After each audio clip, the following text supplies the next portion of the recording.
Hello best students, how are you? Today we are going to make the video on chapter number 1.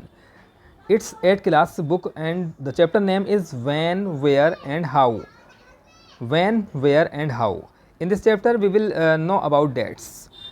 Question number 1 says, what does history deal with? आपके सामने है, you can see here. Question number 1 says, ask what does history deal with? History में क्या क्या आता है, क्या क्या पढ़ते हैं हम हिस्ट्री में?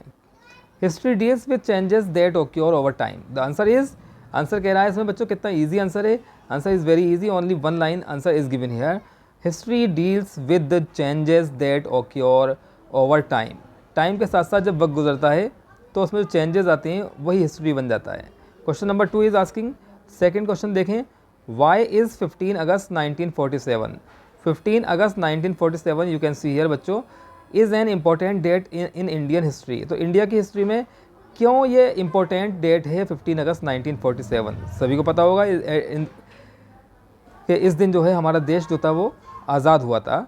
तो वही आंसर हम क्वेश्चन में देख सकते हैं. We can see here 15 August 1947 is an important date and in Indian history because India gained independence on that day. तो इस डेट को जो है इंडिया ने अपना इंडिपेंडेंस हासिल किया था, आज़ादी जो थी वो हासिल की थी अंग्रेज़ों से, है ना. Question number 3, what does it ask? Question number 3 ask, into how many periods did James mill divide Indian history. James मिल जो है वो एक हिस्टोरियन है बच्चों.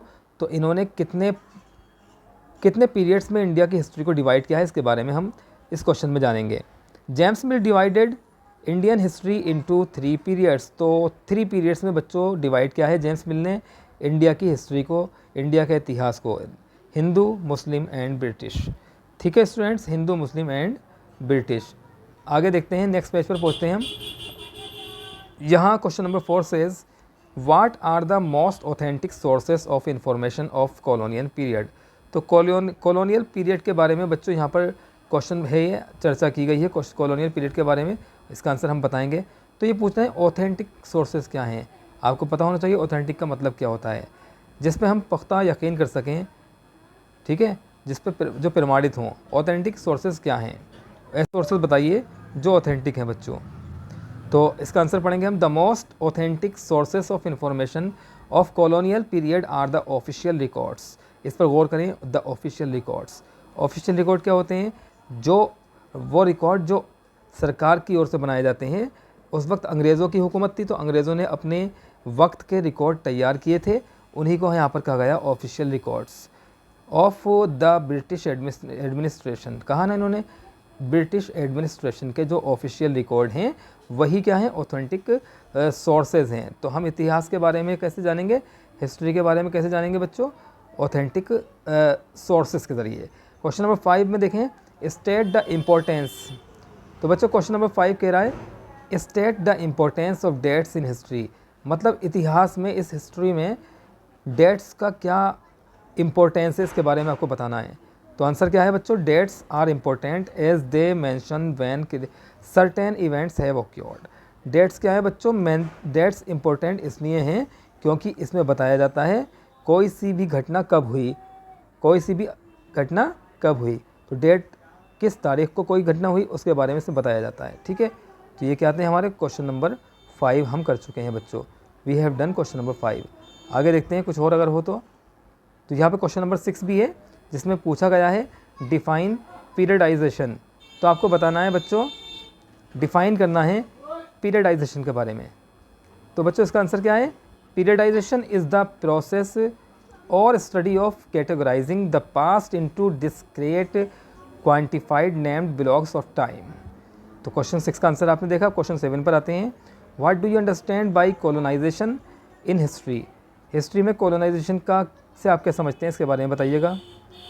तो students, colonisation is a process when a weak country, जब कोई वीक कंट्री होती है यानी कमज़ोर देश होता है, is captured by a strong country, किसी ताकतवर देश के ज़रिए या किसी ताकत के ज़रिए उस पर कब्ज़ा कर लिया जाता है, लीडिंग टू कल्चरल, और वहाँ पर अपना कल्चर लागू कर दिया जाता है, ट्रेडिशनल एंड इकोनॉमिक चेंजेस, और इसमें बदलाव कर दिया जाता है. जो उसका कल्चर होता है वहाँ का, जो उसके रीति रिवाज होते हैं ट्रेडिशनल की, और जो इकोनॉमिक चेंजेस को सब चेंज कर दिया जाता है. ठीक है, तो आप समझ गए कॉलोनाइजेशन में क्या होता है. एक ताकतवर देश कमज़ोर देश पर कब्जा कर लेता है। लास्ट क्वेश्चन रह गया बच्चों, उसको भी पढ़ते हैं। We will study that question. वो वर कैलीग्राफिस्ट, तो पूछा है कैलीग्राफिस्ट कौन होते हैं, तो बच्चों इसका आंसर है कैलीग्राफिस्ट वर द पीपल वो वर स्पेशलाइज्ड। ऐसे लोगों को कैलीग्राफिस्ट कहा गया था जो जो खुसूसियत रखते थे, जो स्पेशलाइज्ड थे, यानी किसी चीज़ में महारत रखते थे। In the art of beautiful hand writing, किस चीज़ में महारत रखते थे वो, उनकी राइटिंग बहुत खूबसूरत होती थी। किन की राइटिंग, कैलीग्राफिस्ट की जो राइटिंग थी बच्चों वो बहुत सुंदर होती थी। अब वो सुंदर, उस वक्त प्रिंटिंग प्रेस तो होती नहीं थी जो कि आपकी तरह बुक किताबें छप जाती जिस तरह से, इसलिए उस वक्त कैलीग्राफिस्ट होते थे जो खूबसूरत राइटिंग में लिखते थे, ब्यूटीफुल राइटिंग में। और क्या करते थे वो, the British government appointed dam, जो अंग्रेज़ हुकूमत थी, ब्रिटिश हुकूमत थी, वो उनको अपॉइंट करती थी यानी नौकरी देती थी।